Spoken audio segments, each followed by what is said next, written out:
Hello guys, welcome back to my channel. Social media കഴിവ് തെളിയിച്ച കുറേ ചെറുപ്പക്കാരെ അണിനിരത്തിക്കൊണ്ട് ആനന്ദ് മേനോൻ സംവിധാനം ചെയ്ത വാഴ നിങ്ങൾ കണ്ടോ? എനിക്ക് വളരെയധികം ഇഷ്ടപ്പെട്ട ഈ സിനിമയിൽ ഞാൻ കണ്ടെത്തിയ ചില കാര്യങ്ങളാണ് ഇപ്പോൾ പറയുന്നത്.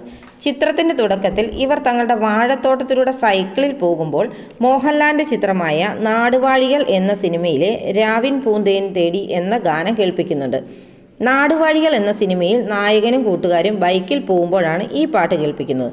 കൂടാതെ ഈ സിനിമയിലെ നായകന്മാരെല്ലാവരും മോഹൻലാലിൻ്റെ കടുത്ത ആരാധകന്മാരാണെന്ന് പല സീനിലും കാണിക്കുന്നുമുണ്ട്.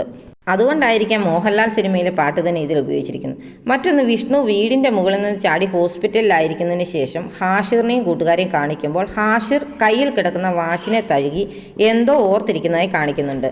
എന്താണ് ഇതിന് കാരണമെന്നൊന്നും സിനിമയിൽ പറയുന്നില്ലെങ്കിലും എനിക്ക് തോന്നുന്നത് ഹാഷിറും വിഷ്ണുവും ആദ്യമായി പരിചയപ്പെടുന്നത് ഋതുവിനെ ബസ് സ്റ്റോപ്പിൽ വെച്ച് നോക്കുമ്പോഴാണ്.